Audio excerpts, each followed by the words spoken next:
Assalamualaikum warahmatullahi wabarakatuh. Perkenalkan, saya Pinariana Sari, CGP Angkatan 8, dan rekan saya yaitu. Perkenalkan, nama saya Ibu Diana, guru pendidikan agama Islam di Sekolah Dasar Negeri Singkung. Pada hari ini, saya akan melaksanakan supervisi akademik untuk memenuhi salah satu tugas aksi nyata modul 2.2. Yang pertama yaitu observasi kelas. Assalamualaikum warahmatullahi wabarakatuh, Bu. Waalaikumsalam warahmatullahi wabarakatuh. Bagaimana kabarnya hari ini? Alhamdulillah baik. Hari ini saya ada tugas ya, Bu. Sebelum masuk kelas, saya mau bertanya dulu beberapa pertanyaan, Bu.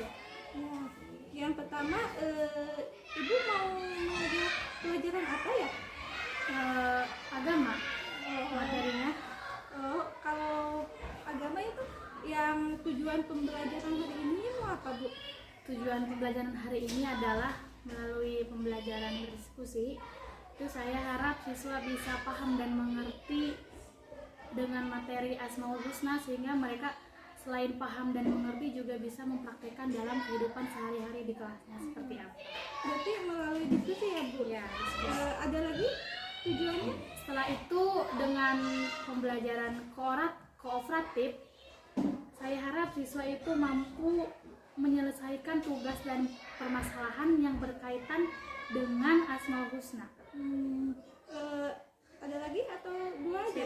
Berarti tujuan pembelajarannya dengan dua ya? diskusi dan Yang pertama dengan diskusi, yang kedua yaitu dengan pembelajaran kooperatif dengan materi Asmaul Husna ya, Bu? Iya. Sekarang area pengembangan yang hendak dicapai dalam pembelajaran hari ini apa, Bu? Area pengembangannya tentu dari sisi spiritual yang berkaitan dengan keimanan, agar siswa itu lebih mampu bisa mengontrol emosional, sehingga dia tidak akan berkata kasar dan sebisa mungkin dia akan menghindari kekerasan fisik. Ada lagi, Bu? Selanjutnya adalah dengan menggunakan pembelajaran berdiferensiasi konteks dan proses dengan menggunakan ice breaking. Lalu yang strategi yang sudah dipersiapkan, Bu, untuk hari ini apa aja? Strateginya tentu yang pertama menyiapkan sarana dan prasarana ya, Bu, sebagai proses penunjang pembelajaran. Kemudian saya mempersiapkan materi dan rencana pembelajaran seperti apa, dan selanjutnya adalah mempersiapkan kemampuan pemahaman berpikir agar siswa itu bisa lebih mengingat lagi pembelajaran yang sebelumnya dilakukan dengan memberikan pertanyaan pemantik yang bertujuan untuk memberikan kekuatan pemahaman pembelajaran setiap siswa. Berarti hari ini tujuan pembelajaran yang hendak dicapai sama Ibu yaitu dengan berdiskusi, lalu yang kedua dengan berkolaborasi, yang area pengembangan berarti Ibu dalam ini ya spiritual keagamaan. Lalu dalam berdiferensi juga dua ya, konteks sama proses, serta akan ada speaking ya, yang termasuk dari KSE ya, Bu. Ya, yang sudah Ibu siapkan luar biasa ya, sarana dan prasarana udah, ini materi dan ini ya terakhir ya pemahaman pemikiran dengan kemampuan berpikir ya, itu udah luar biasa ya, Bu, yang Ibu persiapkan.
materi ini kemarin kita sudah belajar. Halaman 17.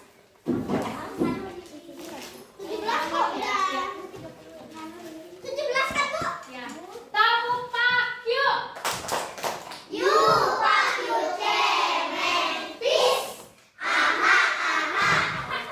Siap ya? Beneran? Kita coba lagunya. Lagu yang sudah dibikin kemarin. Tujuh yang Al-Hafiz. Kedua, tiga.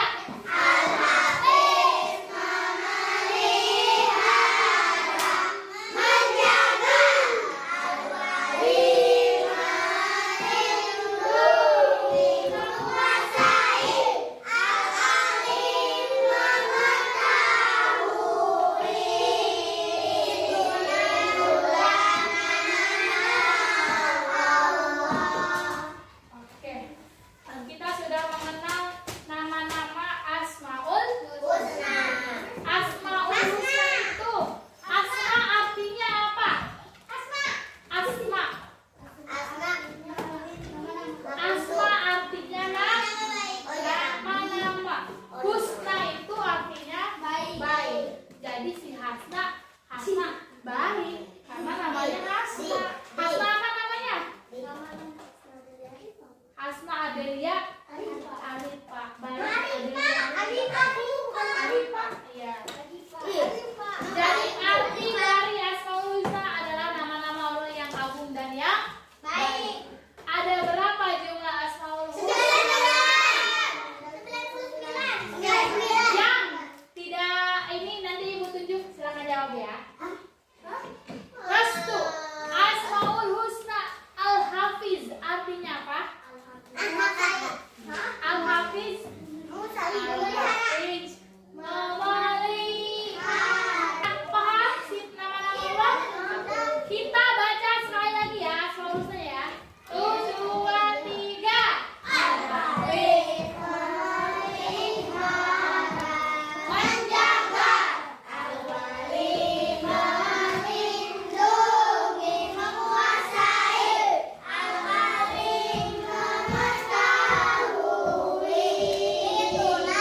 Itulah nama-nama Allah. Oke, sudah paham tuh? Oke, selanjutnya adalah tugas.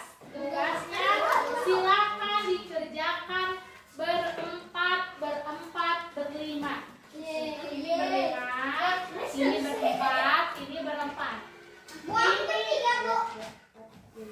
Enggak apa-apa, berlima ini sama Zahira, Restu, siapa sih? Arifah, Arif sama Silvi. Ya, berlima. Ini berempat, ini berempat. Oke? Enggak apa-apa. Berlima. 1, 2, 3, 4, 5. Arifah mana? Ini Arifah kan di sini. Ini berempat, Arifah di sini, ini di sini. Oke, ini namanya gang Cianjur. Ya, ini namanya kelompok Cianjur. Ingetin. Ini namanya kelompok Cirebon. Ini namanya kelompok Subang. Cianjur, Cirebon, Subang. Sama aja. Silakan sekarang tugasnya adalah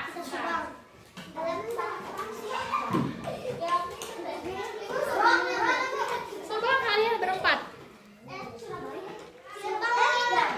Atau terserah mau nama kelompoknya apa, misalnya Jakarta, Surabaya, Bali, apa lagi ya? Bandung. Oke, perhatikan sini. Ini kita kan satu kelompok ada berapa orang? 4. Yang ini ada 5. Sebentar, yang 4 perhatikan. Yang sekelompoknya 4. Ini grup apa ini? 4. Bandung sama Jakarta, dengarkan. Ini kan soalnya ada 4. Jadi satu orang mengerjakan satu nomor, tapi bekerja sama. Oke? Satu orang mengerjakan satu nomor tapi bekerja sama.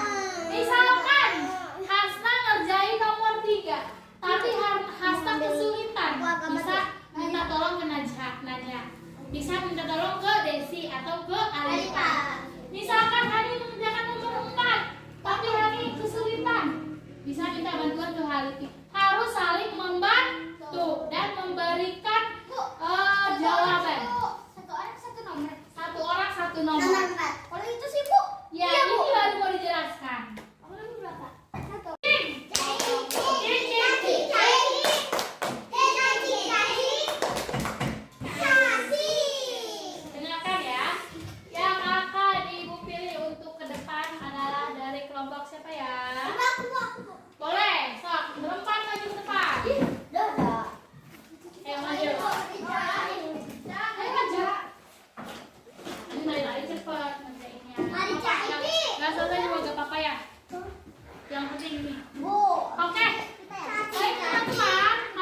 jaga. Satu, alam semesta apa aja isinya?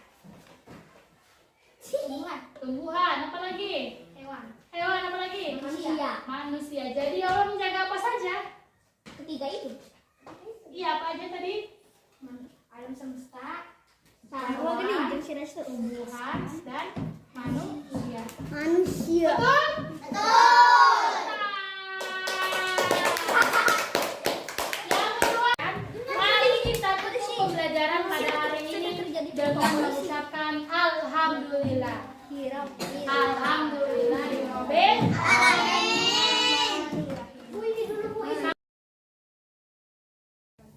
Bagaimana kabarnya Bu Eni hari ini? Alhamdulillah baik.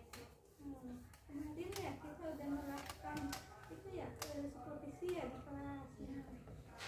Saya di sini akan sedikit-sedikit bertanya, boleh ya? Boleh, Ibu. Saat diobservasi, bagaimana sih perasaan Ibu waktu di kelas itu kemarin? Perasaannya tentu yang pertama saya merasa senang karena kenapa senangnya karena anak-anak juga ketika saya masuk mereka antusias, semangat belajarnya yang sangat luar biasa, sehingga itu menjadikan saya, mendorong saya untuk lebih memberikan yang terbaik buat mereka. Tapi sangat senang ya Bu. Senang. Dari sana adakah menurut Ibu yang perlu diperbaiki Dari saya saat observasi yang oleh dari ibunya atau anaknya ke anaknya atau di pembelajarannya yang perlu diperbaiki? yang perlu diperbaiki mungkin karena kan yang namanya anak-anak itu mereka pemikirannya masih ingin bermain-main, yang kadang sedikit-sedikit nanya mengeluh kapan istirahat, kapan jajan. Yang perlu diperbaiki ya bagaimana cara kita membuat belajar itu bisa lebih menyenangkan kembali, bagaimana kita bisa mengalihkan perhatian mereka dari warung, dari jajanan untuk bisa lebih fokus lagi belajar. Dan itu yang susah, kadang kita itu stuck di situ aja pemikirannya, sehingga kita diharuskan untuk bisa mengembalikan suasana kelas itu lebih menyenangkan kembali agar anak-anak juga happy ketika mengikuti pembelajaran. Nah, berarti sekarang kita akan membicarakan bagaimana ya caranya belajar yang menyenangkan, yang sesuai keinginan yang tadi masalah Ibu. Nah, menurut Ibu membuat anak menyenangkan itu harus gimana Bu? Membuat anak menyenangkan itu menurut saya harus dari diri kita sendiri. Diri kita sendiri harus punya pengaruh positif kepada mereka. Kita juga harus menjadi guru yang happy agar mereka melihat kita juga happy. Itu yang pertama.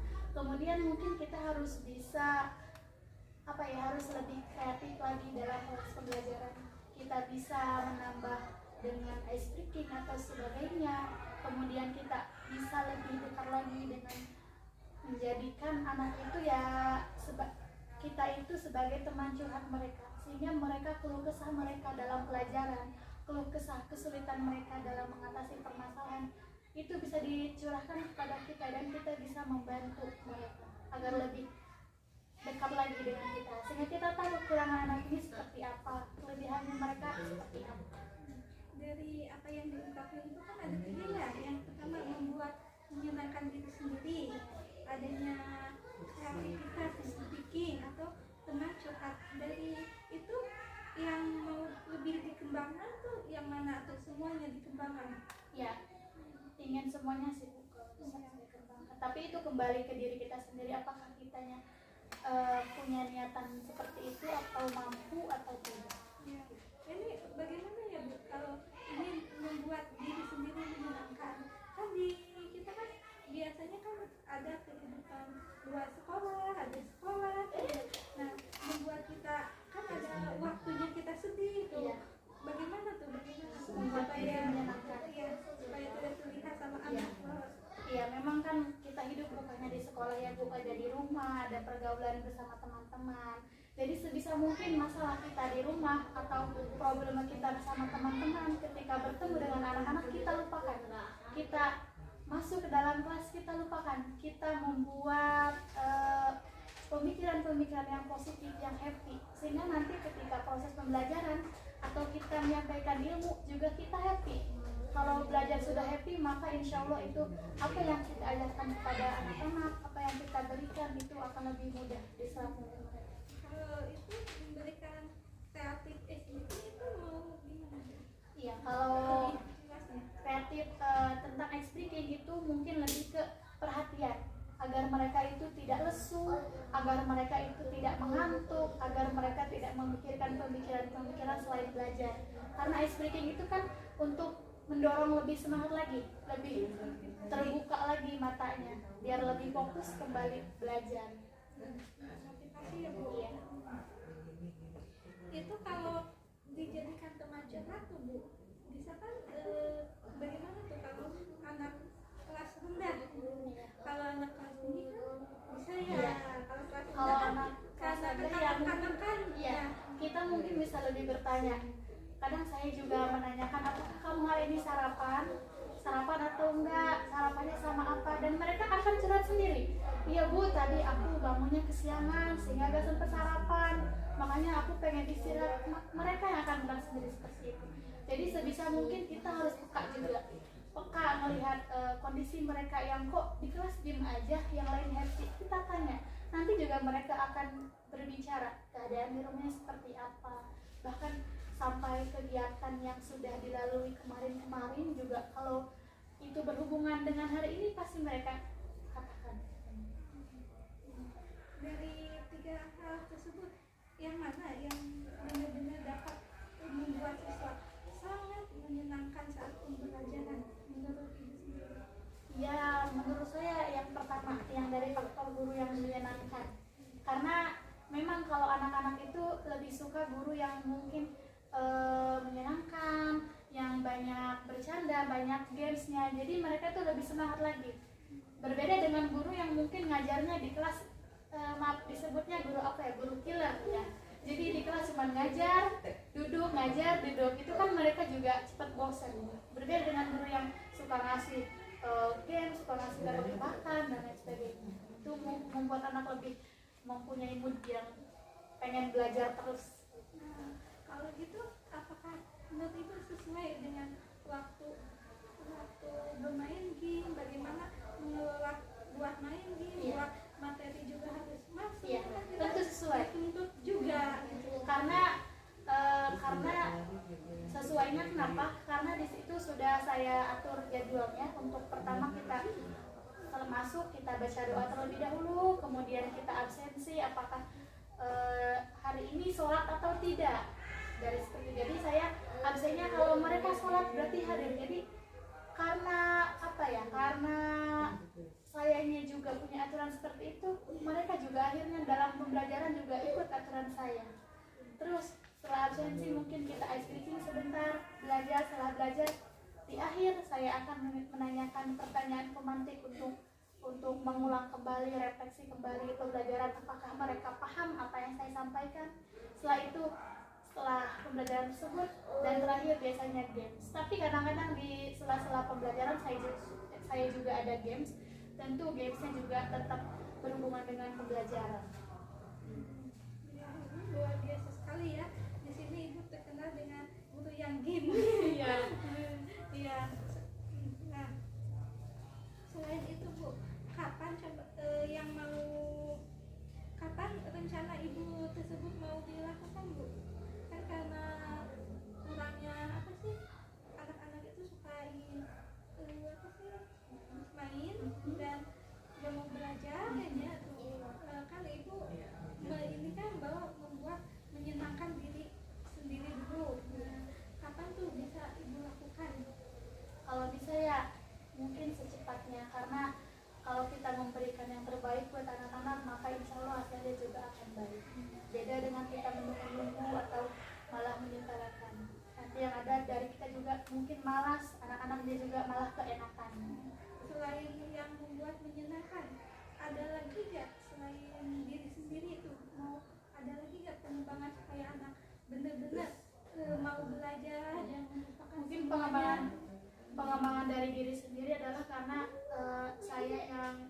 apa ya, yang masih kurang pengetahuan ya mengenai psikologi anak-anak untuk membuat anak menyenangkan seperti apa. Kemudian dari saya yang selalu ingin perfeksionis tanpa apa ya, tanpa melihat kemampuan diri saya seperti apa. Kemudian karena kadang kita juga suka merasa gugup ya Bu, jadi bagaimana caranya kita bisa mengontrol emosi kita, jadi kita untuk tampil di anak-anak itu tidak terlihat seperti orang yang sedang gugup. Ya, tadi kan ibu udah bilang belum mengetahui psikologi ya. Kalau dulu bagaimana sih kata ibu biar tahu psikologi anak itu bisa dibuat menyenangkan itu gimana Bu? Caranya biar tahu tentang psikologi anak. Ya kan ibu kan tadi belum ya. Iya. Mungkin ibu ada rencana tuh, oh supaya saya tahu karakter siswa tuh mau apa, mau itu ada Iya. kan? Tentang psikologi anak itu yang pertama mungkin saya akan memperbanyak relasi dengan orang-orang yang memang ahli-ahli dalam bidang tersebut. Kemudian alhamdulillah saya juga suka mengikuti seminar tentang psikologi anak dari masa golden age sampai umur 7 tahun bahkan sampai remaja. Di situ memang ada fase-fasenya, mungkin mereka ada fasenya buat malas sekolah, ada fasenya mereka sangat happy dan lain sebagainya. Dan untuk meningkatkan tersebut ya kembali kita harus bisa menggali karakter mereka, karena setiap anak itu mempunyai karakter yang berbeda-beda. Mungkin di situ ada anak yang dalam pembelajarannya dia 0, tapi dalam kreasi seninya dia tinggi gitu. Jadi ya kita harus bisa mengenali nih, dan juga kita harus observasi ke arah mana karakter mereka yang bisa kita gali. Bagus sekali ya Bu. Udah menjadi relasi seminar. Hasil dari yang pernah ibu lakukan relasi gimana tuh? Di teman-teman, karena alhamdulillah teman-teman saya juga banyak teman saya yang mereka menjadi guru, bahkan ada yang kepala sekolah, bahkan ada yang apa ya, yang bekerja sebagai sekretaris di apa ya, di dia di bidang-bidang psikologi seperti itu. Dan kami juga sering sharing-sharing. Kemudian saya juga sering mengikuti ya seminar bersama Dr. Aisyah Dahlan. Di situ ada juga guru saya yang mengajarkan, memang kami itu sangat dekat sehingga suka sharing-sharing masalah di sekolah seperti apa, masalah cara menghadapi anak-anak yang sedang mengalami fase remaja seperti apa. Menurut ibu setelah relasi atau seminar udah optimal nggak, sudah memenuhi nggak pengetahuan ibu? Kalau dibilang optimal ya, karena belajar itu semakin tahun fleksibel ya Bu, harus kita tingkatkan. Jadi sebisa mungkin walaupun kita sudah tahu, tetap kita harus mencari agar ilmu atau agar proses pembelajaran itu tidak terputus.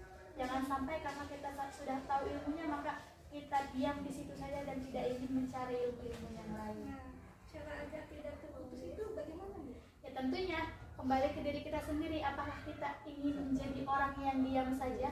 Apakah kita ingin menjadi orang yang terpuruk dalam keadaan diam, tidak mengetahui apa-apa? Karena saya itu jujur ingin sekali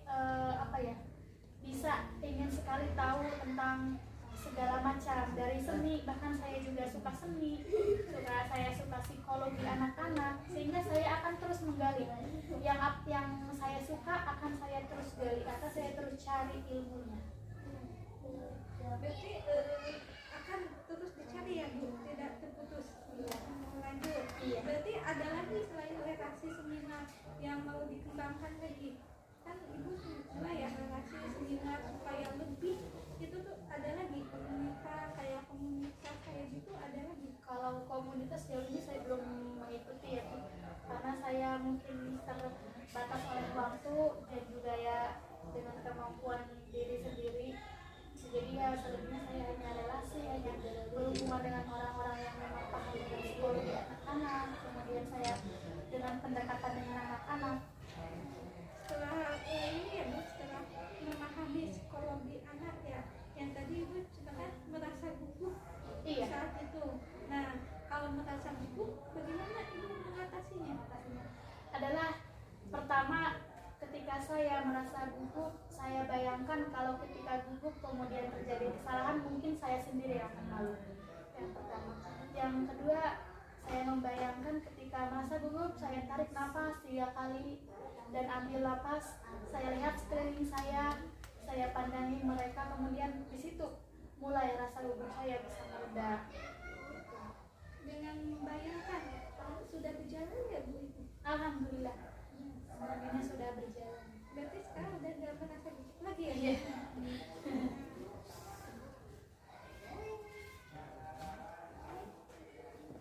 Nah di sini setelah saya ini ya Bu, setelah saya observasi emang di sini terlihat ya bahwa anak-anak itu emang apalagi kelas 2 ya suka bertanya, kan Bu istirahat, Bu mau jajan gitu ya. Ya emang sama sesuai dengan observasi saya, dan ini juga sama kelihatan ya waktu saya ke sana Ibu pas awal-awal itu merasa gugup, tapi pas kesana-sananya udah terbiasa.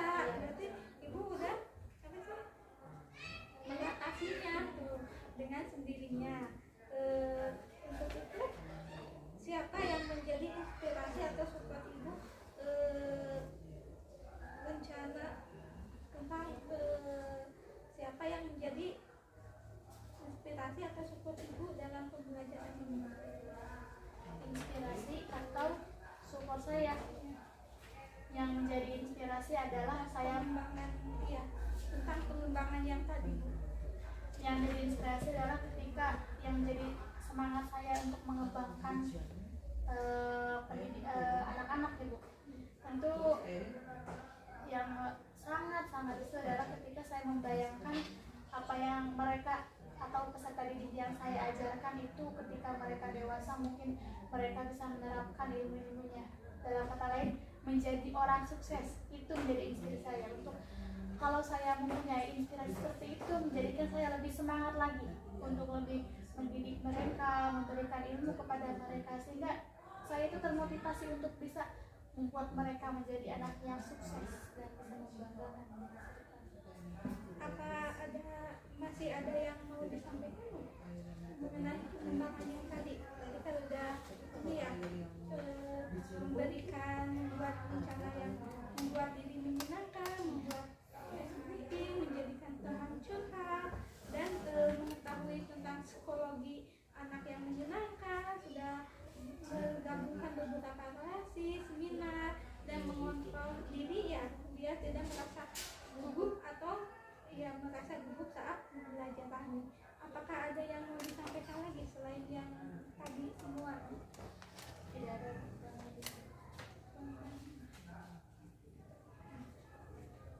Luar biasa ya Bu, ini sesuai sama observasi saya. Nah, yang menurut Ibu yang diperoleh hari ini apa?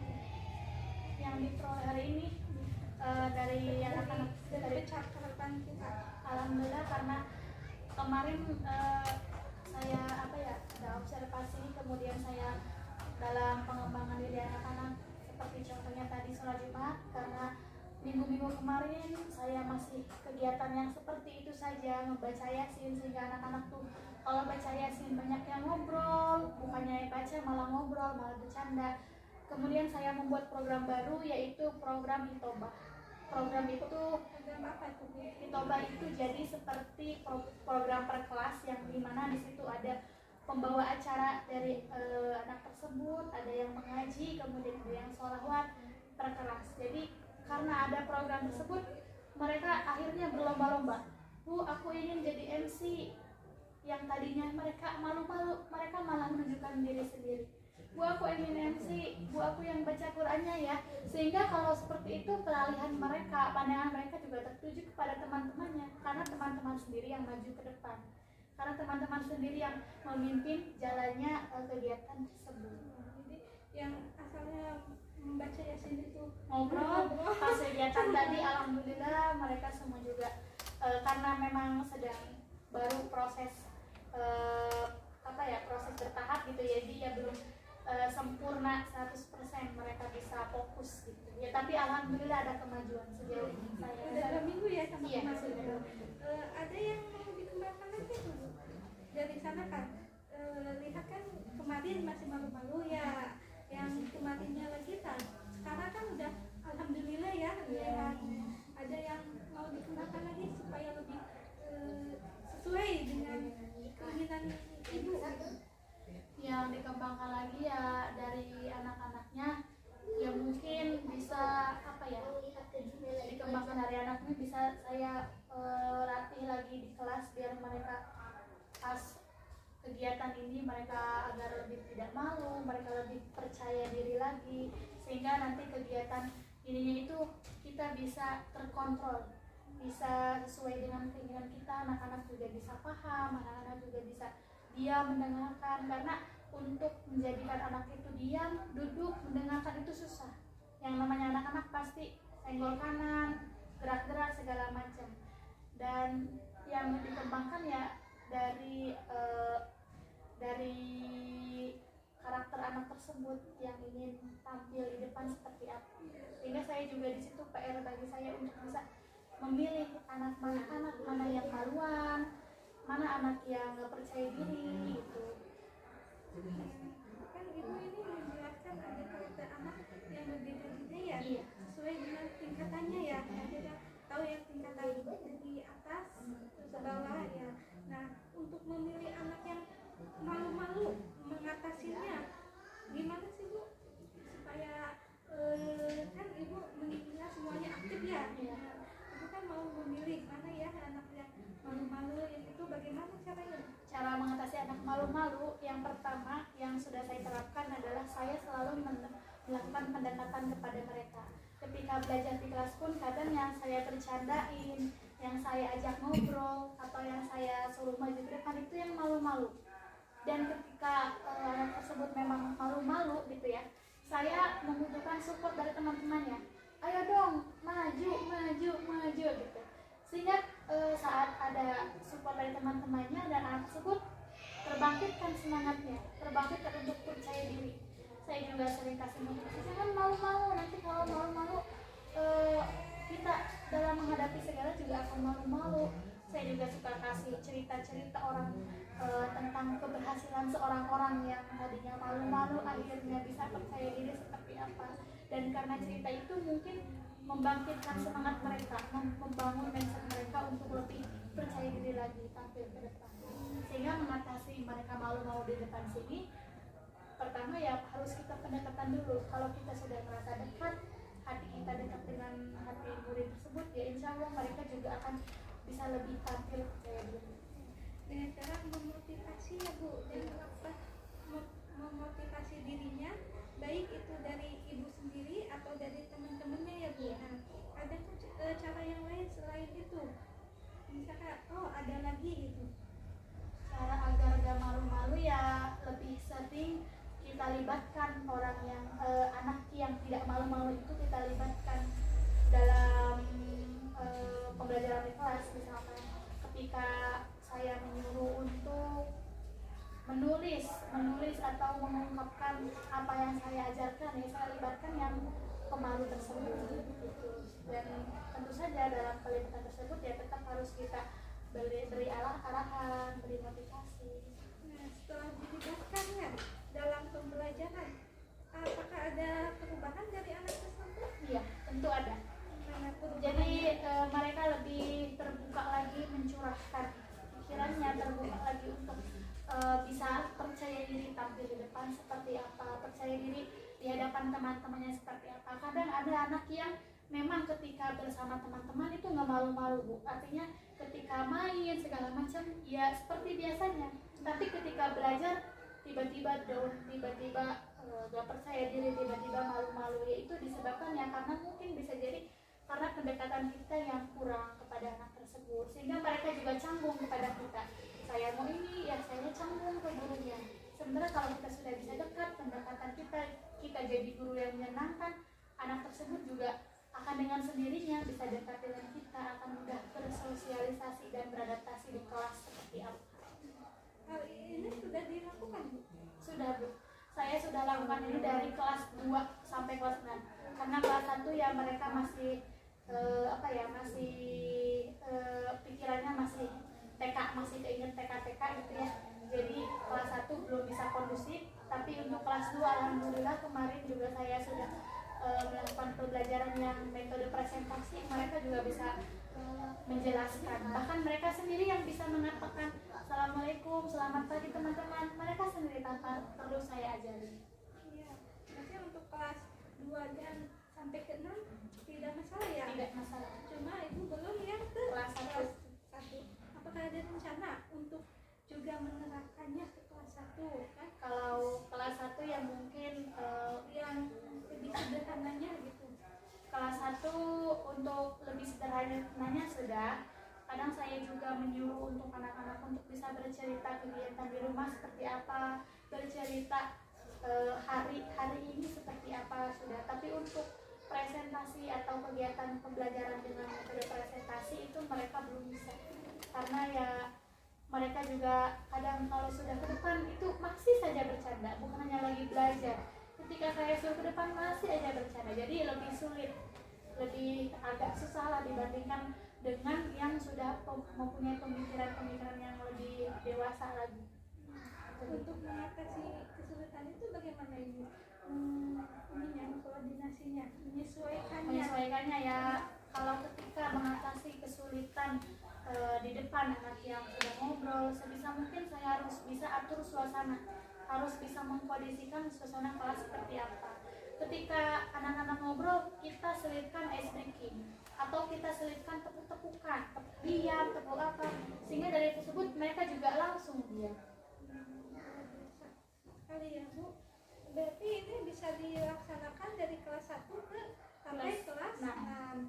Tetapi yang lebih ininya ibu kelas 2. Kelas 2, 3, 4, 5.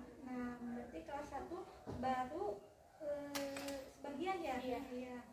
Kalau itu mau nge-invite kelas 1 bagaimana? Biasa aja. Mau apa Pak? Mau itu lebih difokuskan supaya kelas 1 juga bisa mengikuti. Kalau kelas 1 ya saya rasa seperti biasa aja ya. Mungkin kelas 1 saya akan lebih banyaknya bukan dengan metode seperti itu, tapi Ganti metode. iya, dengan metode yang lain. Biasa ya bu, ini sebenarnya ibu sampai ada program ya untuk memotivasi seorang anak ya, semuanya ya dari kelas 10. Yang ibu peroleh hari-hari ini apa aja sih dalam percakapan ini? Yang saya peroleh hari ini dari percakapan ya alhamdulillah ya, mungkin saya bisa lebih sedikit lega untuk mencurahkan isi hati saya atau unek-unek saya. Kan tadi juga saya sudah bilang kadang saya merasa gugup dan lain sebagainya, dan dengan percakapan ini sedikit bisa mengurangi itu. Nanti dengan adanya percakapan ini Ya, saya juga jadi terbuka.